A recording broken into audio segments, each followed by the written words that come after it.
Thank you, Waziri.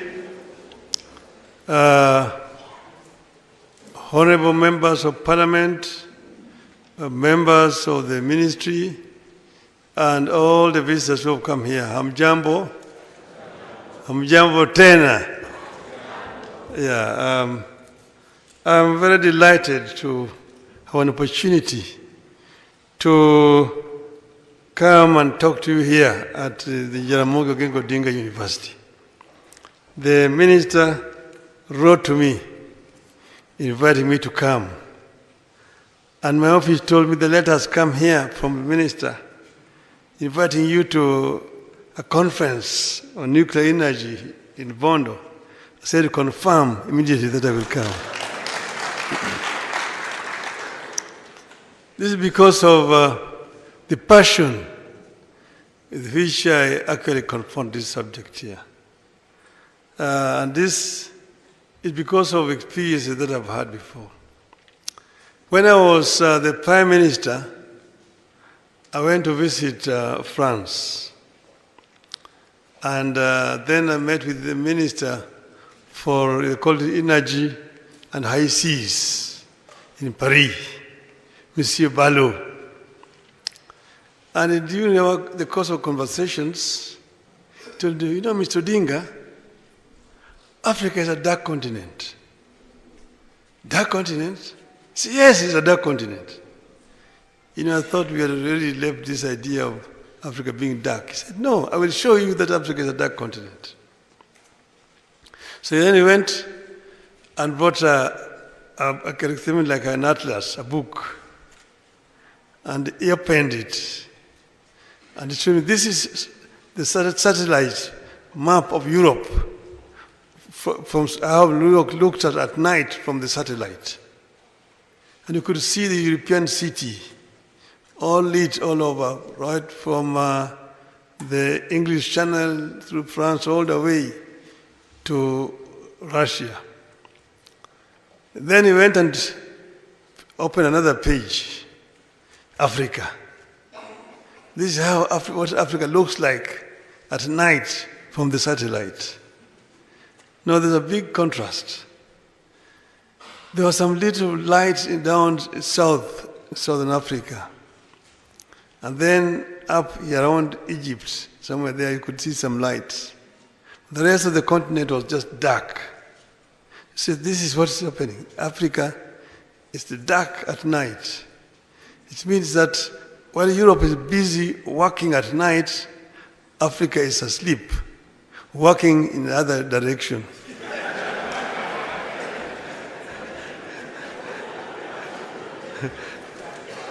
No wonder the population is so big in Africa. So I said that this is a challenge, and there is really no response to this rather than to ensure that Africa is lit, that Africa can also be working at night the way Europe is working. That's one of the reasons. But I will talk about my other experience later. I have some notes here that I want to refer to. But I'm pleased to join you today for a discussion on a subject that is extremely critical to the future progress of our country. There can be no doubt that diversifying our energy sources and maintaining a clean environment are critical to our development agenda as a nation. Part of the reason this country has not been able to generate and sustain well-paying jobs is the cost of energy. A number of nations, including here in Africa, have reached the decision that the use of nuclear energy to generate electricity is one of the cornerstones of sustainable development. Remember, there had been kind of resentment of opposition after the Chernobyl accident, but that has actually changed right now. In the age of climate change, nuclear is accepted as one of the clean energy sources that is free of carbon emissions. In fact, the UN has identified nuclear energy and nuclear technology as key to addressing the 17 Sustainable Development Goals. The Kenya Nuclear Power Program that this forum has convened to discuss is therefore in tune with the developments around us. Developing new, clean, and low-carbon energy sources has become a priority for governments across Africa and the world over, and Kenya cannot afford to be left behind. I have had the privilege of serving this country as a Minister for Energy, and I can state without any fear of contradiction that we need to urgently develop additional complementary sources of electricity to meet the future demand projections and to provide a reliable, affordable, and clean energy to actualize the country's development agenda. Back in 2008, the National Social and Economic Council, which I co-chaired with President Kibaki, agreed that as a country, we have to begin investing in technologies that can provide consistent, clean, and sustainable energy to drive our factories, light our homes, and power our innovations. The National Nuclear Power Program was conceived then as an absolute necessity for our nation's industrial takeoff. It is my understanding that since then, and in line with the international best practices, Kenya has been following the International Atomic Energy Agency's guideline on the implementation of the nuclear power program. We commend the IAEA for supporting our quest for a peaceful application of nuclear science and technology as part of our Vision 2030 plans. In its pursuit of nuclear energy goals, I wish to encourage the government to pursue partnerships with the nuclear advanced countries and ensure that our program meets the highest standards of safety, security, and non-proliferation. Such collaborations are vital for capacity building and ensuring that our program benefits from global expertise and oversight. Our program must pay maximum attention to the safety and security of our people, property, and our environment. The program has to adhere to the global standards in every aspect, from construction to decommissioning. It meets international requirements and best practices. Site selection for a nuclear power plant is critical. The identification of Lake Victoria region as a candidate host for the nuclear power plant is a recognition of its unique strategic advantages. It is important that there is a genuine and detailed engagement with the people, and this is one of them, the leaders and all stakeholders, and have all concerns raised and addressed. And I've seen some of them begin to raise some of the concerns. I therefore urge you all, especially our local leaders and community members, to engage actively in this dialogue. Ask the tough questions, demand clarity by ensuring any concerns you have are addressed, and work with the government and the experts.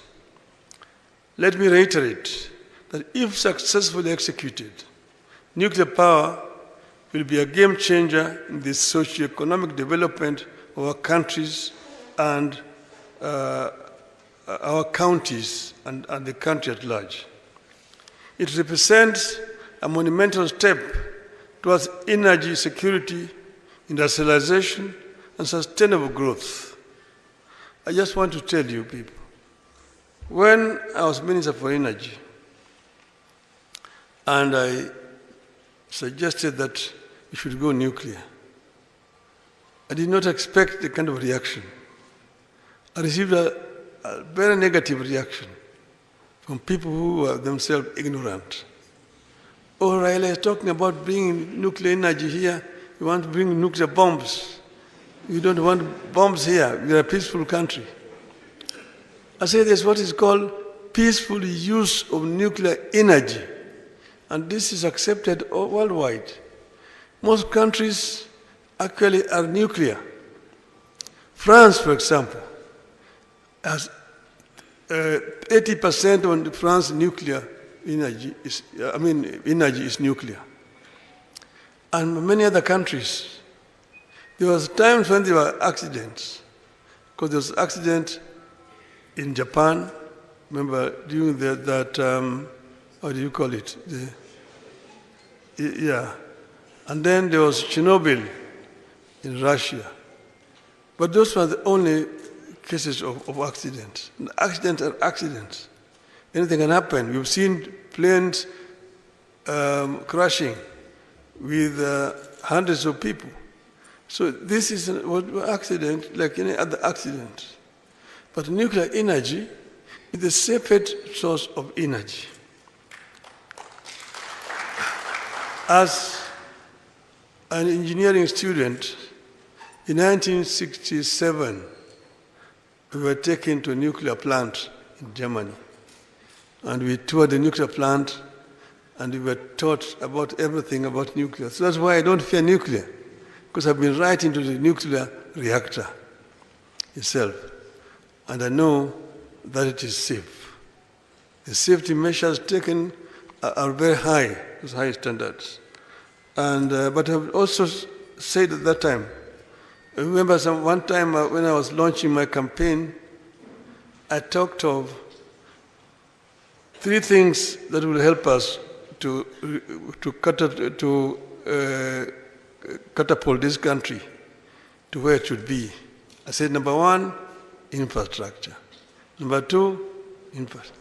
Number 3, now energy is one of infrastructures. Infrastructure is not just roads. Infrastructure is many things. Energy is a very important infrastructure.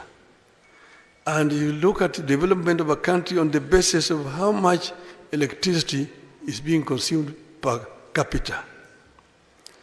And ours is very low in this country, indeed. And what are the other sources that we have?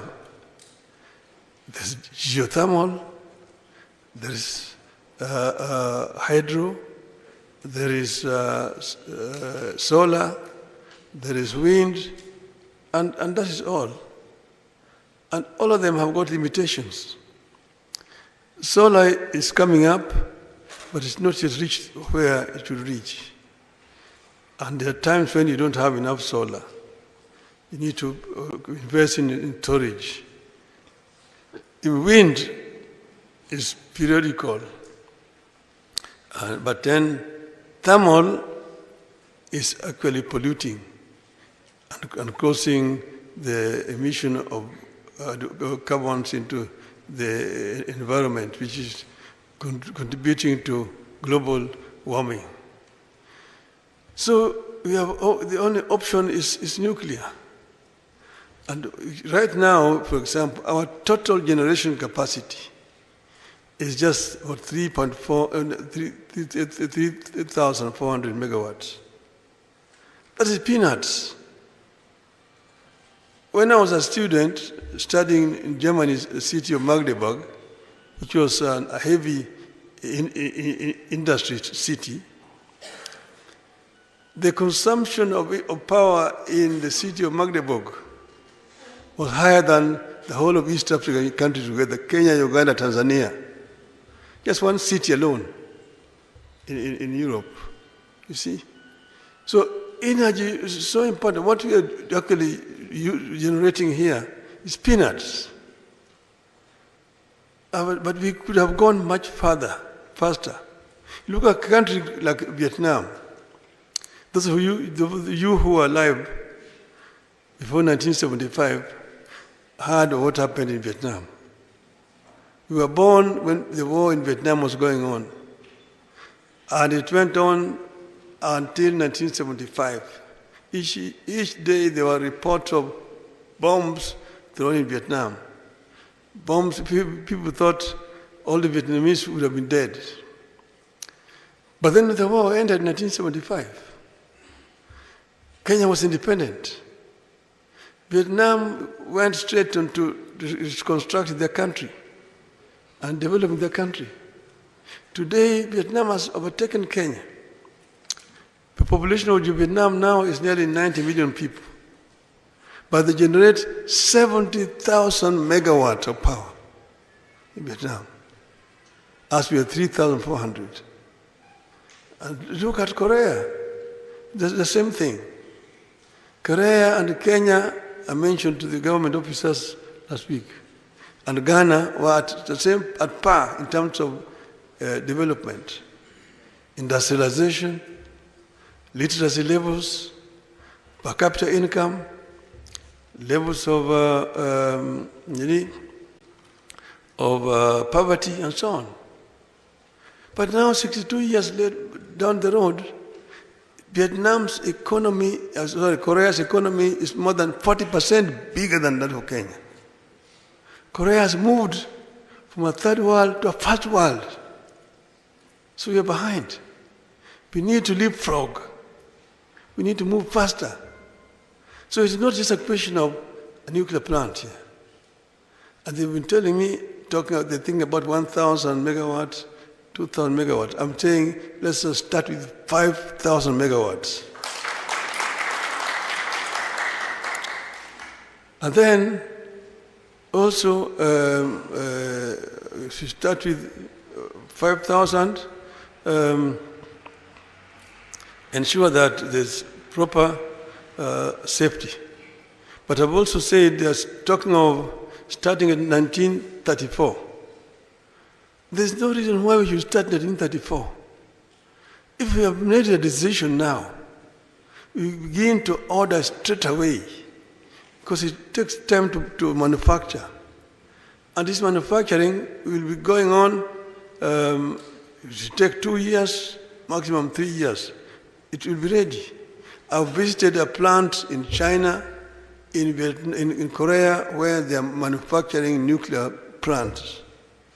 And you can see you have got an order here from this country, you have got it from Malaysia, you have got an order from India, got an order for this. They are all busy manufacturing. Let there be also an order for Kenya there, so that you can start and aim at Vision 2030. Vision 2030, let us have a plant working. That should be our aim as a country. And I think it can be done. We must say Kenya must be able to chase its peers and reach there. Don't continue to compare Kenya with the worst. That, oh, we are an island of prosperity in a sea of turmoil. Don't compare yourself with the worst. Compare Kenyans with the best, because they are capable of obtaining the best. They say in the land of the blind, one-eyed man is a king. So that's why Kenya says a king, because all the others are blind. No, don't compare us with failed states. Compare us with the best. You are capable of obtaining the best. Thank you very much, ladies and gentlemen. Thank you, Your Excellency. May we accord His Excellency a standing ovation.